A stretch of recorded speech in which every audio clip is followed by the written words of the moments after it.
অবশ্যই পারলে এটা মিশনের যে কোনো সেন্টার থেকে এটা কিনে পড়তে পারো, খুব সামান্য দাম মনে হয়, 40 টাকা এরকম নেয়। তো আমরা ওইটারই একটা সেকশন পড়ছিলাম, যেখানে স্বামীজি নারী শিক্ষা নিয়ে কথা বলছেন। তো আমরা এখনই ওটা পড়বো। আহ, একটা মিনিট জাস্ট, একটু বার করি ওটা। স্বামীজি,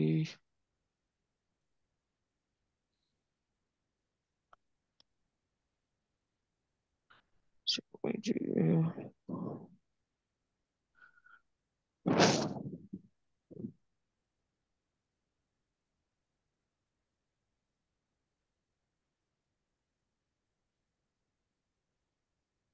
ব্রহ্মচারী। হ্যাঁ। তো তো এর স্থান হচ্ছে বেলুড় মঠ, এবং সময়টা হচ্ছে জুন মাস 1901, 1901-এর জুন মাসে এই কথোপকথনটা হচ্ছে বেলুড় মঠে। শনিবার বৈকালে শিষ্য মঠে আসিয়াছে, স্বামীজির শরীর তত সুস্থ নহে, শিলং পাহাড় হইতে অসুস্থ হইয়া আহ অল্প দিন হইল প্রত্যাবর্তন করিয়াছেন। তাহার পা ফুলিয়াছে, সমস্ত শরীরেই যেন জলসঞ্চার হইয়াছে। গুরু ভ্রাতার জন্য গুরু ভ্রাতাগণ সেই জন্যই বড়ই চিন্তিত। স্বামীজি কবিরাজি ওষুধ খাইতে স্বীকৃত হইয়াছেন। আগামী মঙ্গলবার হইতে নুন ও জল বন্ধ করিয়া করিয়া বাঁধা ওষুধ খাইতে হইবে। আজ রবিবার, তো আজ রবিবার, মঙ্গলবার থেকে বাঁধা ওষুধ খাইতে হইবে। তো শিষ্য বলছেন, মহাশয়, এই দারুণ গ্রীষ্মকাল, তাহাতে আবার আপনি ঘন্টায় 4-5 বার করিয়া জল পান করেন। এ সময়ে জল বন্ধ করিয়া ওষুধ খাওয়া আপনার সহ্য হইবে? স্বামীজি, তুই কি বলছিস? ওষুধ খাওয়ার দিন প্রাতে আর জল পান করব না বলে দৃঢ় সংকল্প করব, তারপর সাধ্য কি জল আর কণ্ঠের নিচে নামে। তখন 21 দিন জল আর নিচে নামতে পারবে না। শরীর তো মনেরই খোলস, মন যা বলবে সেই মতো তো ওকে চলতে হবে। তবে আর কি, নিরঞ্জনের অনুরোধে আমাকে এটা করতে হলো। ওদের গুরু ভাতাদের অনুরোধ তো আর উপেক্ষা করতে পারি নে। বেলা প্রায় 10টা, স্বামীজি উপরেই বসিয়া আছেন, শিষ্যের সঙ্গে প্রসন্ন বদনে মেয়েদের জন্য যে ভাবী মঠ করিবেন সে বিষয়ে বলিতেছেন। মাকে কেন্দ্র করে গঙ্গার পূর্ব তটে মেয়েদের জন্য একটি মঠ স্থাপন করতে হবে। এ মঠে যেমন ব্রহ্মচারী সাধু সব তৈরি হবে, ওপারে মেয়েদের মঠেও তেমনি ব্রহ্মচারিণী সাধ্বী সব তৈরি হবে। শিষ্য, মহাশয়, ভারতবর্ষে বহু পূর্বকালে মেয়েদের জন্য তো কোনো মঠের কথা ইতিহাসে পাওয়া যায় না। যোগেই স্ত্রী মঠের কথা শোনা যায়, কিন্তু উহা হইতে কালে নানা ব্যভিচার আসিয়া পড়িয়াছিল। ঘোর বামাচারে দেশ পর্যুদস্ত হইয়া গিয়াছিল। স্বামীজি, এদেশে পুরুষ মেয়েতে এতটা তফাৎ কেন যে করেছে, তা তা বোঝা কঠিন। বেদান্ত শাস্ত্রতে তো বলেছে যে একই চিত্তসত্তা সর্বভূতে বিরাজ করছেন। তোরা মেয়েদের নিন্দাই করিস, কিন্তু তাদের উন্নতির জন্য কি করেছিস বল দেখি। স্মৃতি লিখে নিয়ম নীতিতে বদ্ধ করে এ দেশের পুরুষেরা মেয়েদের একেবারে ম্যানুফ্যাকচারিং মেশিন, উৎপাদনের যন্ত্র করে তুলেছে। মহামায়ার সাক্ষাৎ প্রতিমা এইসব মেয়েদের এখন না তুললে বুঝি তোদের আর উপায়ান্তর আছে? এটা একটু প্রশ্নবোধক কথা। আহ এখন না তুলিলে বুঝি তোদের আর উপায়ান্তর আছে? শিষ্য, মহাশয়, স্ত্রী জাতি সাক্ষাৎ মায়ার মূর্তি, মানুষের অধঃপতনের জন্য যেন উহাদের সৃষ্টি করা হইয়াছে। স্ত্রী জগতই মায়া দ্বারা মানবের জ্ঞান বৈরাগ্য অবরিত করিয়া দেয় সেই জন্য বোধ হয় শাস্ত্রকার বলিয়াছেন, উহাদের জ্ঞান ভক্তি কখনো হইবে না। স্বামীজি, কোন শাস্ত্রে এমন কথা আছে মেয়েরা জ্ঞান ভক্তির অধিকারিণী হবে না? ভারতের অধঃপতন হলো ভট্টাচ বামুনরা ব্রাহ্মণেতর জাতকে যখন বেদ পাঠের অনধিকারী বলে নির্দেশ করলে, সেই সময় মেয়েদেরও সকল অধিকার কেড়ে নিলে। নতুবা বৈদিক যুগে, উপনিষদের যুগে দেখতে পাবি গার্গী, মৈত্রী প্রভৃতি প্রাতঃস্মরণীয় মেয়েরা ব্রহ্মবিচারে ঋষিস্থানীয় হয়ে রয়েছেন। হাজার বেদজ্ঞ ব্রাহ্মণের সভায় গার্গী সগর্বে যাজ্ঞবল্ক্যকে ব্রহ্মবিচারে আহ্বান করিয়াছিলেন। এসব আদর্শ স্থানীয় মেয়েদের যখন আধ্যাত্ম জ্ঞানে অধিকার ছিল, তখন মেয়েদের সে অধিকার কখনোই বা থাকবে না কেন? এখনই বা থাকবে না কেন? একবার যা ঘটিয়াছে তা আবার অবশ্যই ঘটিতে পারে। History repeats itself. ইতিহাসের পুনরাবৃত্তি হয়। মেয়েদের পূজা করেই সব জাত বড় হয়েছে। যে দেশে যে জাতে মেয়েদের পূজা নেই, সে দেশ সে জাত কখনো বড় হতে পারেনি, কোশমিন কালে পারিবেও না। তোদের জাতের যে এত অধঃপতন ঘটেছে, তার প্রধান কারণ এই শক্তিমূর্তির অবমাননা করা। অনু বলেছেন, যত্র নার্যস্তু পূজ্যতে রমন্তে তত্র দেবতা, যন্ত্রস্তু ন পূজ্যন্তে সর্বান্ত ত্রাফলা ক্রিয়া। ভুলভাল উচ্চারণ করে থাকলে ক্ষমা করবে, আমি ঠিক এই ভাষাটায় পারদর্শী নয়। যেখানে স্ত্রীলোকের আদর নেই, স্ত্রীলোকেরা নিরানন্দে অবস্থান করে সে সংসারে সে দেশে কখনো উন্নতির আশা নেই। এজন্য এদের আগে এদের আগে তুলতে হবে। এদের জন্য আদর্শ মঠ স্থাপন করতে হবে। শিষ্য মহাশয়, প্রথমবার বিলাত হইতে আসিয়া আপনি স্টার থিয়েটারে বক্তৃতা দিবার কালে তন্ত্রকে কত গাল মন্দ করিয়াছিলেন। এখন আবার তন্ত্র সমর্থিত স্ত্রী পূজার সমর্থন করিয়া নিজের কথা নিজেই যে বদলাইতেছেন। স্বামীজি, তন্ত্রের বামাচার মতটা পরিবর্তন হয়ে এখন যা হয়ে দাঁড়িয়েছে, আমি তারই নিন্দা করেছিলুম। তন্ত্রোক্ত মাতৃভাবের অথবা ঠিক ঠিক বামাচারেরও নিন্দা করিনি। ভগবতী জ্ঞানে মেয়েদের পূজা করাই তন্ত্রের অভিপ্রায়। বৌদ্ধ ধর্মে অধঃপতনের সময় বামাচারটা ঘোর দূষিত হয়ে উঠেছিল। সেই দূষিত ভাবটা এখনকার বামাচারেও এখনো রয়েছে। এখনো ভারতের তন্ত্রশাস্ত্র ওইভাবে দ্বারাই ইনফ্লুয়েন্স হয়ে রয়েছে। ওই সকল বিভৎস প্রথারই আমি নিন্দা করেছিলুম, এখনো তো তা করি। যে মহামায়ার রূপ রসাত্মক বাহ্য বিকাশ মানুষকে উন্মাদ করে রেখেছে, তারই জ্ঞান ভক্তি বিবেক বৈরাগ্যদি অন্তর বিকাশে আবার মানুষকে সর্বজ্ঞ সিদ্ধ সংকল্প ব্রহ্মজ্ঞ করে দিচ্ছে। সেই মাতৃরূপিণী সফুরত দি গ্রহ স্বরূপিণী মেয়েদের পূজা করতে আমি কখনোই নিষেধ করিনি। সৈষা প্রসন্না বরদা নিনাং ভবতি মুক্তায়ে, এই মহামায়াকে পূজা প্রণতি দ্বারা সম্পন্ন না করিতে পারলে সাধ্য কি ব্রহ্মা বিষ্ণু পর্যন্ত তার হাত ছাড়িয়ে মুক্ত হন। গৃহলক্ষ্মীগণের পূজা কল্পে তাদের মধ্যে বিকাশ কল্পে মেয়েদের মঠ করে যাব। শিষ্য, আপনার উহা উত্তম সংকল্প হইতে পারে, কিন্তু মেয়ে কোথায় পাইবেন? সমাজের কঠিন বন্ধনে কে কুলবধূদের স্ত্রী মঠে যাইতে অনুমতি দেবে? এক মিনিট জাস্ট, এই ক্লাসটা কত? আচ্ছা, 12:10। আচ্ছা, আহ কে অনুমতি দেবে? স্বামীজি। কেন রে? এখনো ঠাকুরের কত ভক্তিমতী মেয়েরা রয়েছেন, তাদের দিয়ে স্ত্রী মঠ স্টার্ট করা করে দিয়ে যাব। শ্রী শ্রী মাতা ঠাকুরানী তাদের সেন্ট্রাল ফিগার, কেন্দ্র স্বরূপা হয়ে বসবেন। তারা শ্রী রামকৃষ্ণকে ভক্তদের স্ত্রী কন্যারা ওখানে প্রথমে বসবাস, আর শ্রী রামকৃষ্ণ দেবের ভক্তদের স্ত্রী কন্যারা ওখানে প্রথমে বসবাস করবেন। কারণ তারা ওইরূপ স্ত্রী মঠের উপকারিতা সহজেই বুঝিতে পারিবে। তারপর তাদের দেখাদেখি কত গেরস্থ এই মহাকার্যে সহায় হবে। শিষ্য, ঠাকুরের ভক্তরা এ কার্যে অবশ্যই যোগ দিবেন, কিন্তু সাধারণ লোকে এ কার্যে সহায় হইবে বলে মনে হয় না। স্বামীজি, জগতে কোনো মহান কাজই ত্যাগ ভিন্ন হয়নি। বট গাছের অঙ্কুর দেখে কে মনে করতে পারে কালে উহা প্রকাণ্ড বটগাছ হইবে? এখন তো এইভাবে মঠ স্থাপন করব, পরে দেখবি আহ এক আধ জেনারেশন বাদে ওই মঠের কদর দেশের লোক বুঝতে পারবে।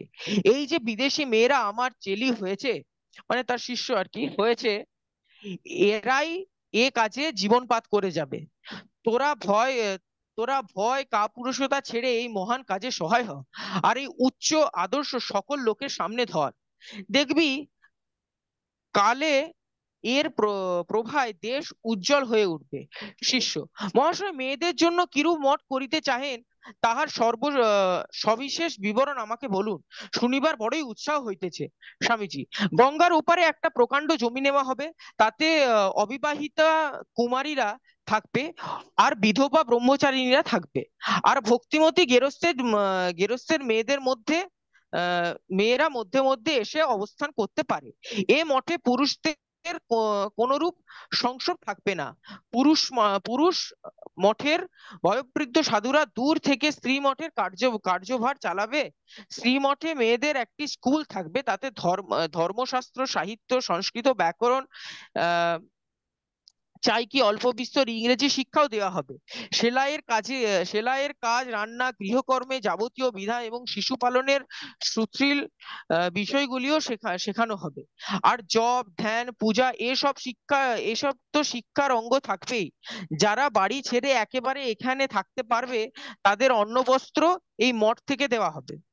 যারা তা পারবে না তারা এই মঠে দৈনিক ছাত্রছাত্রী রূপে এসে পড়াশোনা করতে পারবে। চাই কি মঠাধ্যক্ষের অভিমতের মধ্যে মধ্যে এখানে থাকতে পারবে এবং যতদিন থাকবে খেতেও পাবে। মেয়েদের ব্রহ্মচার্য কল্পে এই মঠে বয়োবৃদ্ধ ব্রহ্মচারিণী ছাত্রীদের শিক্ষার ভার নেবে। বয়োবৃদ্ধ ব্রহ্মচারিণীরা ছাত্রীদের শিক্ষার ভার নেবে। এই মঠে 5-7 বছর শিক্ষার পর মেয়েদের অভিভাবকরা তাদের বিয়ে দিতে পারবেন। যোগ্যকারিণী বলে বিবেচিত হলে অভিভাবকদের মত নিয়ে ছাত্রীরা এখানে চিরকুমারী ব্রত অবলম্বনে অবস্থান করতে পারবে। যারা চিরকুমারী ব্রত অবলম্বন করবে তারাই কালে এই মঠের শিক্ষয়িত্রী এবং প্রচারিকা হয়ে দাঁড়াবে, এবং গ্রামে গ্রামে, নগরে নগরে সেন্টার্স খুলে মেয়েদের শিক্ষা বিস্তারে যত্ন করবে। চরিত্রবতী ধর্ম ভাবাপন্না ঐরূপ প্রচারিকাদের দ্বারা দেশের যথার্থ স্ত্রী শিক্ষার বিস্তার হবে। ধর্মপরায়ণতা, ত্যাগ ও সংযম এখানকার ছাত্রীদের অলংকার হবে, আর সেই সেবা ধর্ম তাদের জীবনব্রত হবে। এইরূপে এইরূপ আদর্শ জীবন দেখলে কে তাদের না সম্মান করবে, কেই বা তাদের অবিশ্বাস করবে? দেশের স্ত্রী লোকেদের জীবন এইভাবে গঠিত হলে তবে তো দেশের সীতা, সাবিত্রী, গার্গীর আবার অভ্যুত্থান হবে। দেশাচারের ঘোর বন্ধনে প্রাণহীন, স্পন্দনহীন হয়ে তোদের মেয়েরা এখন কি যে হয়ে দাঁড়িয়েছে তা একবার পাশ্চাত্য দেশ দেখে এলে বুঝতে পারতিস। মেয়েদের এ দুর্দশার জন্য তোরাই দায়ী। আহ আবার দেশের মেয়েদের পুনরায় জাগিয়ে তোলাও তোদের হাতেই রয়েছে। তাই বলছি, কাজে লেগে যা। কি হবে ছাই শুধু কতগুলো বেদ বেদান্ত মুখস্থ করে? শিষ্য: মহাশয়, এখানে শিক্ষা লাভ করিয়াও যদি মেয়েরা বিবাহ করে তবে আর তাহাদের ভিতর আদর্শ জীবন কেমন করিয়া লোকে দেখতে পাইবে? এমন নিয়ম হইলে ভালো হয় না কি, যে যাহারা এই মঠে শিক্ষা লাভ করিবে তাহারা আর বিবাহ করিতে পারিবে না? স্বামীজি: তা কি একেবারেই হয় রে? শিক্ষা দিয়ে ছেড়ে দিতে হবে, তারপর নিজেরাই ভেবেচিন্তে যা হয় করবে। করে সংসারী হলেও ওইরূপ শিক্ষিতা মেয়েরা নিজ নিজ পতিকে উচ্চ ভাবে প্রেরণা দেবে এবং বীর পুত্রের জননী হবে। কিন্তু স্ত্রী মঠের ছাত্রীদের অভিভাবকেরা 15 বৎসর পূর্বে তাদের তাদের বিয়ে দেবার নামগন্ধ করিতে পারিবে না, এ নিয়ম রাখতে হবে। তখন 15 বছরটা একটা অনেক ম্যাচিওর এজ ছিল, তার আগেও মহিলাদের বিয়ে হয়ে যেত, মানে মেয়েদের বিয়ে দিয়ে দেওয়া হতো। তো এটা একটা সামাজিক রেভলিউশন একভাবে স্বামীজি করছেন। তো তারপর শিষ্য বলছে: শিষ্য মহাশয়, তাহা হইলে সমাজে এই সকল মেয়েদের কলঙ্ক রটিবে, কেহই তাদের আর বিবাহ করতে চাহিবে না। স্বামীজি: কেন চাইবে না? তুই সমাজের গতি এখনো বুঝতে পারিসনি। এই সব বিদুষী ও কর্মোৎপরা মেয়েদের বরের অভাব হবে না। দশমে কন্যকা প্রাপ্তি, সে সব বচনে এখন সমাজ চলছে না, চলবেও না। এখনই দেখতে পাচ্ছিস নে? শিষ্য: যাহাই বলুন, কিন্তু প্রথমত প্রথম ইচ্ছার বিরুদ্ধে একটা ঘোরতর আন্দোলন হইবে। স্বামীজি: তা হোক না, তাতে ভয় কি? সৎ সাহসে অনুষ্ঠিত সৎ কাজে বাধা পেলে প্রতিষ্ঠাতাদের শক্তি আরো জেগে উঠবে। যাতে বাধা নেই, প্রতিকূলতা নেই, তা মানুষকে মৃত্যুপথে নিয়ে যায়। স্ট্রাগল জীবনের চিহ্ন, বুঝেছিস? শিষ্য: আজ্ঞে হ্যাঁ স্বামীজি। পরব্রহ্ম তত্ত্বে লিঙ্গভেদ নেই। আমরা, আমি, তুমি এর প্লেনে ভূমিতে লিঙ্গভেদটা দেখতে পাই। আবার মন যত অন্তর্মুখী হতে থাকে ততই ওই ভেদ জ্ঞানটা চলে যায়। শেষে মন যখন সমরস ব্রহ্মতত্ত্বে ডুবে যায়, তখন আর স্ত্রী ও পুরুষ এই জ্ঞান একেবারেই থাকে না। আমরা ঠাকুরকে ওইরূপে প্রত্যক্ষ দেখেছি। তাই বলি, মেয়ে পুরুষে বাহ্য ভেদ থাকলেও স্বরূপত কোনো ভেদ নেই। অতএব পুরুষ যদি ব্রহ্মজ্ঞ হতে পারেন, তো মেয়েরাও তা হতে পারবে না কেন? তাই বলছিল, মেয়েদের মধ্যে একজনও যদি কালে ব্রহ্মজ্ঞ হন, তবে তার প্রতিভায় হাজারো মেয়ে জেগে উঠবে এবং দেশের ও সমাজের কল্যাণ হবে। বুঝলি? শিষ্য: মহাশয়, আপনার উপদেশে আজ আমার চক্ষু খুলিয়া গেল। স্বামীজি: এখন কি খুলেছে? যখন সর্বাবভাষক আত্মতত্ত্ব প্রত্যক্ষ করবি, তখন দেখবি এই স্ত্রী পুরুষ ভেদ জ্ঞান একেবারে লুপ্ত হবে। তখনই মেয়েদের ব্রহ্মরূপিণী বলে বোধ হবে। ঠাকুরকে দেখেছি স্ত্রী মাত্রেই মাতৃভাব, তা যে জাতির যে রূপে স্ত্রীলোকই হোক না কেন। দেখেছি কি না? তাই এত করে তোদের ওইরূপ করতে বলি এবং মেয়েদের জন্য গ্রামে পাঠশালা খুলে তাদের মানুষ করতে বলি। মেয়েরা মানুষ হলে তবে তো কালে তাদের সন্তান সন্ততির দ্বারা দেশের মুখ উজ্জ্বল হবে। বিদ্যা জ্ঞান শক্তি ভক্তি দেশে জেগে উঠবে। শিষ্য: আধুনিক শিক্ষায় কিন্তু মহাশয় বিপরীত ফল ফলিতেছে বলিয়া বোধ হয়। মেয়েরা একটু আধটু পড়িতে ও সেমিজ গাউন পরিতেই শিখিতেছে, কিন্তু ত্যাগ সংযম তপস্যা ব্রহ্মচারাদি ব্রহ্মবিদ্যা লাভের উপযোগী বিষয়ে কতটা উন্নত যে হইতেছে, তাহা বুঝিতে পারা যাইতেছে না। স্বামীজি: প্রথম প্রথম অমনটা হয়ে থাকে।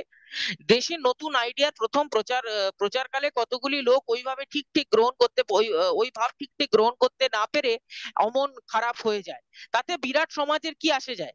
কিন্তু যারা অধুনা প্রচলিত যৎসামান্য স্ত্রী শিক্ষার জন্য প্রথমে উদ্যোগী হয়েছিল, তাদের মহাপ্রাণতায় কি সন্দেহ আছে?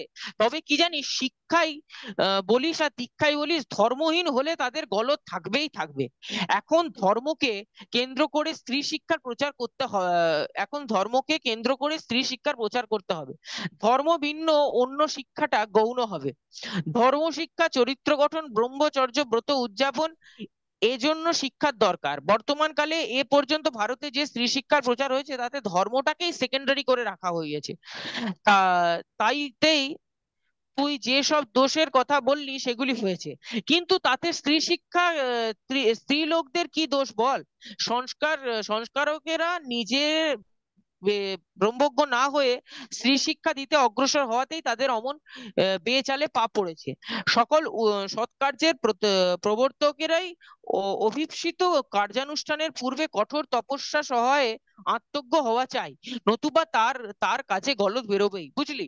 শিষ্য: আজ্ঞে হ্যাঁ। দেখিতে পাওয়া যায় অনেক শিক্ষিত মেয়েরা কেবল নভেল নাটক পড়িয়াই সমস্ত টাকায় সমস্ত সময় কাটায়। পূর্ববঙ্গে কিন্তু মেয়েরা শিক্ষিতা হইয়াও নানা ব্রত অনুষ্ঠান করে এবং এদেশে এরূপ করে কি? স্বামীজি: ভালো মন্দ সব দেশে সব জাতের ভিতর রয়েছে। আমাদের আমাদের কাজ হচ্ছে নিজেদের জীবনে ভালো কাজ করে লোকের সামনে এক্সাম্পলটা তুলে ধরা। কন্ডেম করে কোনো কাজ সফল হয় না, নিন্দাবাদ করে কোনো কাজ সফল হয় না, কেবল লোক হটে যায়। যে যা বলে বলুক, কাউকেও কন্ট্রাডিক্ট অস্বীকার করবিনি। এ মায়ার জগতে যা যা করতে যাবি তাতেই দোষ থাকবে।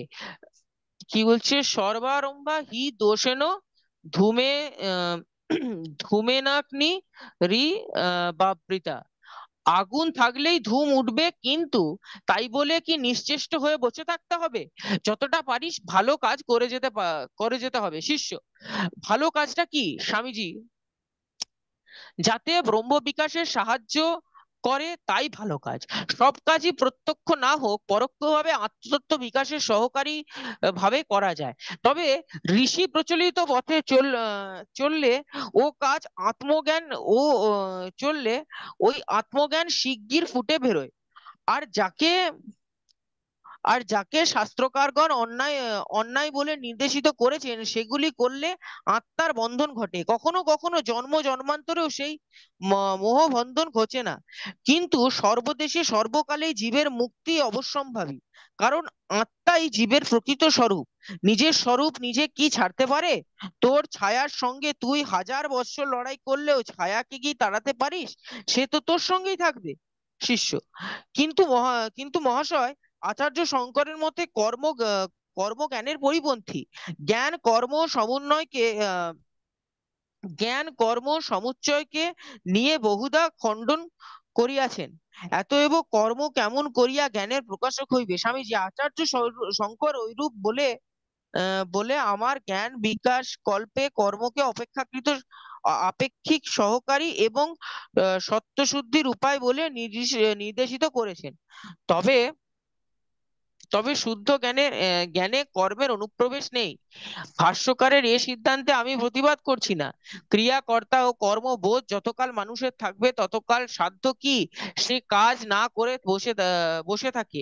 অতএব কর্মই যখন জীবের স্বভাব হয়ে দাঁড়াচ্ছে, তখন সে সব কর্ম এই আত্মজ্ঞান বিকাশ কল্পে সহায়ক হয়। সেগুলি কেন কেন করে জানা কর্মমাত্রেই ভ্রমাত্মক, এ কথা পারমার্থিক রূপে যথার্থ হলেও ব্যবহারিক কর্মের বিশেষ উপযোগিতা আছে। তুই যখন আত্মতত্ত্ব প্রত্যক্ষ করবি তখন কর্ম করা বা না করা তোর ইচ্ছাধীন হয়ে দাঁড়াবে। সেই অবস্থায় তুই যা করবি তাই সৎ কর্ম হবে, তাতে জীবের জগতের কল্যাণ হবে। ব্রহ্ম বিকাশ হলে তোর শ্বাস প্রশ্বাসের তরঙ্গ পর্যন্ত জীবের সহায়কারী হবে। তখন আর প্ল্যান এটে কর্ম করতে হবে না, বুঝলি? শিষ্য: আহা, ইহা বেদান্তের মর্ম ও জ্ঞানের সমন্বয়কারী অতি সুন্দর মীমাংসা। অনন্তর নিচে প্রসাদ পাইবার ঘণ্টা বাজিয়া উঠিল এবং স্বামীজি শিষ্যকে প্রসাদ পাইবার জন্য যাইতে বলিলেন। শিষ্যও যাইবার পূর্বে স্বামীজির পদপ্রান্তে প্রণত হইয়া করজোড়ে বলিল, মহাশয়, আপনার স্নেহাশীর্বাদে আমার যেন এই জন্মেই ব্রহ্মজ্ঞান অপরোক্ষ হয়। শিষ্যের মস্তকে হাত দিয়া স্বামীজি বললেন, ভয় কি হবে? তোরা কি এ জগতের লোক, না গেরস্থ না সন্ন্যাসী? এ এক নতুন ঢং। তো এখানে এটা শেষ হলো। তো দেখো, এটা একটা কত সুন্দর একটা আলোচনা। এখানে স্বামীজি একটা অত্যন্ত প্রোগ্রেসিভ একটা চিন্তা ভাবনার কথা বলছেন, তার সঙ্গে ধর্মভাবের কথা বলছেন। আবার আমরা যদি একদম শুরু থেকে এটাকে দেখি, তাহলে তিনি আবার বলছেন যে মনের ওপর যে শরীরের কন্ট্রোল, মন ঠিক করে নিলে শরীরকে ঠিক মেনে মেনে চলতেই হবে। তো সমস্ত রকম ভাবে যা কিছু আহ গুণ, সেটা কনফিডেন্স হোক, সেটা আত্মপ্রত্যয় হোক, সেটা একটা ডেডিকেশন হোক, বা সেটা একটা প্রোগ্রেসিভ ভাবনা চিন্তা হয়, আমরা সবকিছু এর মধ্যে থেকে পাই। এবং তার জন্যই অ্যাকচুয়ালি এই ধরনের বই এবং এই ধরনের লেখা গুলো পড়া খুব দরকার। আমি শিওর তোমাদের এটা ভালো লেগেছে। তোমরা যদি ঠিকঠাক শুনেছো, তো তোমাদের এটা ভালো লেগেছে, এবং এটা ইটসেলফ একটা অনেক বেশি অনেক লার্নিং এক্সপিরিয়েন্স, অনেক কিছু এটার থেকে জানা যাবে। আমি যদি এটাকে মানে আমরা যদি লাইন ধরে ধরে এক্সপ্লেন নাও করি, যদি আমরা একটু মন দিয়ে এগুলো শুনি, তাহলেও কিন্তু আমরা মূলভূত ব্যাপারগুলো স্বামীজির এবং স্বামীজির ভাবনা চিন্তা এবং তার যে ভ্যালিউস গুলো, সেই ভ্যালিউস গুলো আমরা ধরতে পারবো, and we will be educated in the values will be incorporated in us. তো আমি আশা করি আজকের ক্লাসটা তোমরা এটা শুনেছো ভালো করে এবং তোমাদের ভালো লেগেছে। তো এমনি এর পরবর্তী ক্লাসে আমরা আবার কোনো একটা অন্য একটা এরকম একটা এই স্বামী শিশু সংবাদ থেকেই আবার পড়বো অন্য কোনো একটা প্যাসেজ। তো আহ, তো তোমাদেরও প্রায় মনে হয় সময় হয়ে এসছে। তো যাকগে, তাহলে আজকে এখানের মতোই থাক, এবং থ্যাংক ইউ সবার তো ধৈর্য ধরে শোনার জন্য এবং এত সুন্দরভাবে ক্লাসটা করার জন্য। Thank you.